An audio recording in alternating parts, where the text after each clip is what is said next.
Welcome to a Halloween special episode.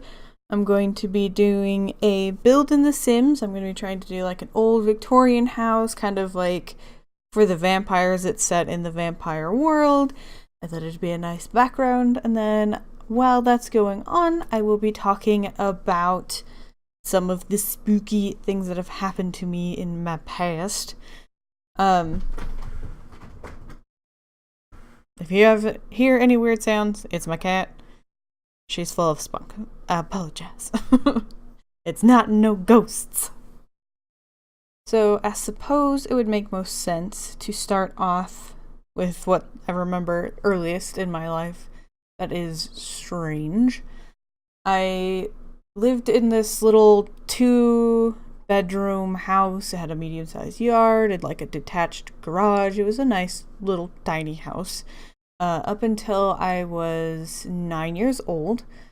And while we lived there, I had lots of nightmares. Now, nightmares has been something that I've had a problem with all my life.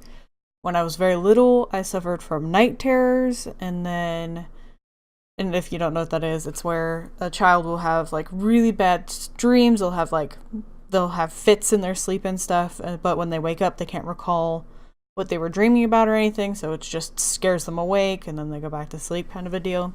And even now, that's mostly what I dream of, is a nightmare of one version or another.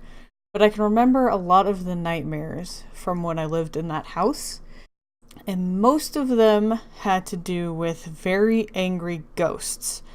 I remember them like attacking me, and I remember there was a lot of them, and they would always be very, very angry, and I could never figure out why. And I assumed it was because this house was like 2 blocks from a cemetery. And so that's just what most of my life I've believed. And these dreams would get worse when my dad dug out like a basement under the house. Part of me feels like I remember him like going to make a basement, but then he found one already down there. I remember the entrance being to the side of it, and you'd go down this really creepy dirt stairs to under the house. It was awful. I hated being down there. I know we had people who, like the guy who would babysit us when we were younger, he hated going down there, and I never knew why. And my nightmares got worse after that.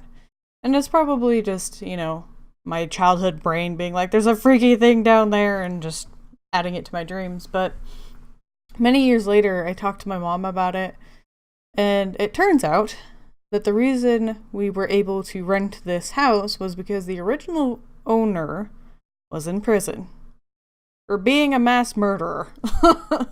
So now part of me wonders if some of those angry spirits were from that. I don't know. I've always been on the fence on whether or not I believe in ghosts, but that's not great to live in a house where you dream about angry spirits and then find out it was the house of a murderer. So that wasn't great. I also remember my sister and I, we would sleep in the living room a lot.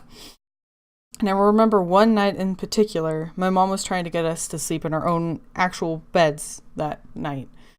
And I remember looking at her and being like, but what about the ghosts? And she got a little irritated because then my sister, who was very little at the time, would be like, I don't want to sleep in the room with the ghosts. And my mom was just like, please sleep in your beds. And then when I was very, very little, like a toddler or an infant even, I had a different room. It was the room towards the back of the house.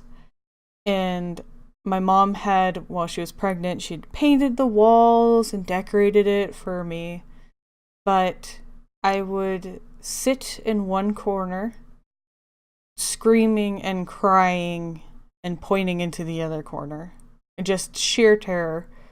And it always would be like that, so she moved my room to the one that I would stay in until we moved out. So, I don't know, finding out that it was the house of a murderer. I can only imagine what I could have potentially been seeing. You know, I have no memory of what I was seeing. Thank God. I am not sad that I don't remember.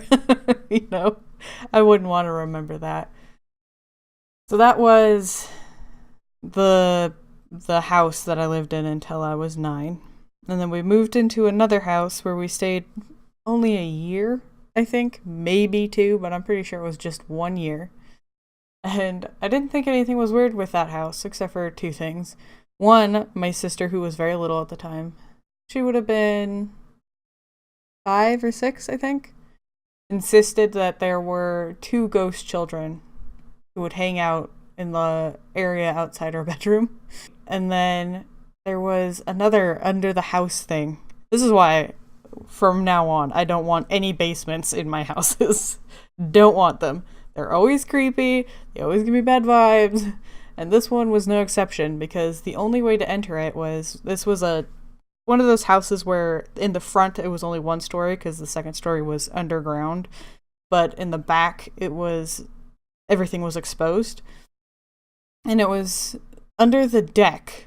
There was a tiny door, and I could not tell you what it leads into because I was never brave enough to go in, but I got such creepy vibes from it. But again, it was a tiny door in the dark underneath the house, so whether or not it was supernatural, that door was going to give me the creeps. But other than that, I don't remember much there. And then the last major thing I remember is in the house I spent most of my life in. And one night, everyone was sleeping and the phone goes off. And this was really early in the morning. So my mom answers that no one was there. So she tosses the phone into the laundry basket, which was right outside my door, so that she wouldn't be bothered by it if it went off. But I would have certainly heard it. Very light sleeper, and with it being right there, I would have heard it. But sometime later, the message machine goes off. And this is one of those where it would kick on, you'd hear the message that it plays for the caller, and then it would play what they were recording as they were recording it. So sometime later, that starts to go off, and somebody is singing So Lonely, and everyone in the house heard it. We all ignored it because we just wanted to get to sleep. But the next morning, when we go back to listen to it, it's not there. The phone shows no evidence that anyone had called. I hadn't heard it be called. And we all sat around for a little bit like, you actually heard that too, right? It wasn't just me being crazy. Nope, we'd all heard it, but there was zero evidence that it had happened. So, yeah, those are some of the creepy things that have happened to me. I know they're not much, but they're still things that kind of creep me out if I'm trying to sleep and I start thinking about them. So, I thought I'd share that on this Halloween. I hope everybody has a good Halloween and be safe. And until next time, I hope you have a wonderful day.